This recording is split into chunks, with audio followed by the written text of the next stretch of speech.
Hi, Patty Camara here. I just thought I'd share some thoughts on business throughout this whole COVID time and changes that you need to be making and working on for your gym. And I'm sure most of you have done this already, but I'm just going to throw it out there, and if it's helpful, fine. If not, at least get you some thinking.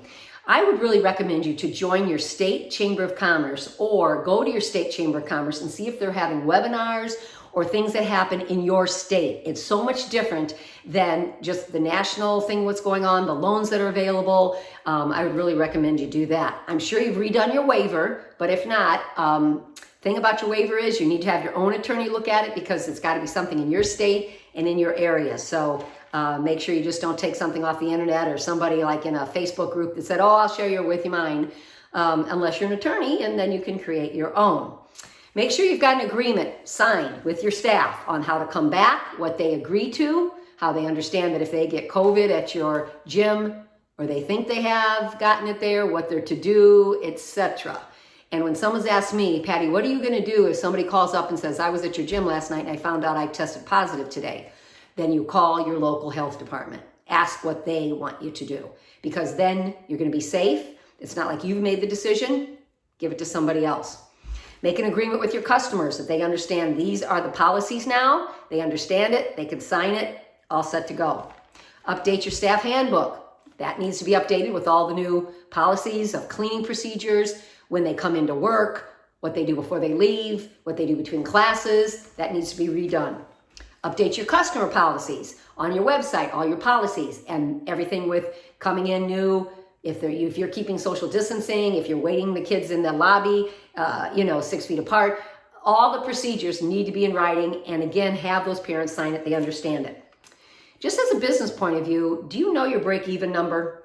We're all so nervous that, everybody is off right now and how many kids are we going to get back? Make a goal. Find out what that break-even number is. If nothing else, go to the last 12 months, see what your expenses were, average that out, and then at least it gives you an idea, okay, this is what it costs me to run my gym, basically, on an average of a month. Divide that by your monthly tuition, and you'll find out how many kids you need. That's just a super easy way to do it. That way, at least you know a goal to set for that. Have a video before your kids come in. Get a video on your website, send it out with a link through Jackrabbit or whatever, and email it to them. That shows what the teacher's going to look like if they're going to have masks, which I don't recommend. I do not recommend a gymnastic teacher trying to spot in a mask. A child hit the mask, you hit your mask, you adjust your mask, it gets in your way, you drop a child. I can't see that. Mask and spotting is a disaster. So, you got to think that through. But videotapes, what I was going to say is videotape around your gym so the kids and the parents know what to expect while they're walking back in your gym, especially if you've made a lot of changes and a lot of procedures that you want them to know.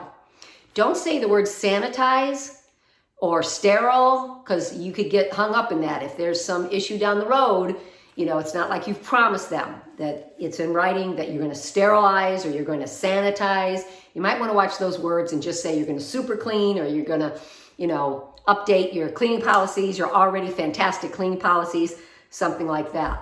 Something fun right now, if your kids are still, a lot of them, not wanting to come back yet, on social media, have your teachers, just require each of your teachers to send in one 30 to 60 second video on a drill that they can do, show them how to do the splits, practicing the splits, any kind of drill that you can do stationary in a house for a skill.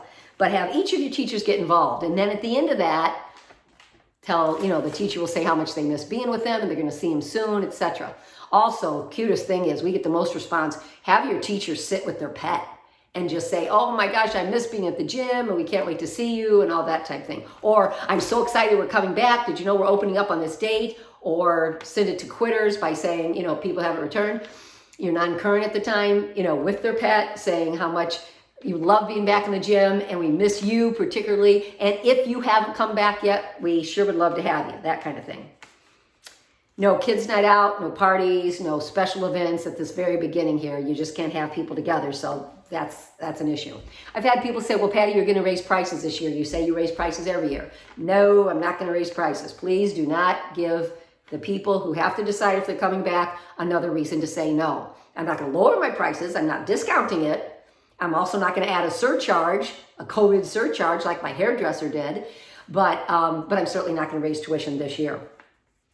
If somebody asks for a refund, that's the policy in our gym. I mean, we make it easy for people to pay us money. We also make it easy for people to get their money back. We give them a money back guarantee, so when they do join, which we don't give free trial classes and all that because we have such a strong guarantee, if you don't like it at all, you get all your money back, no problem.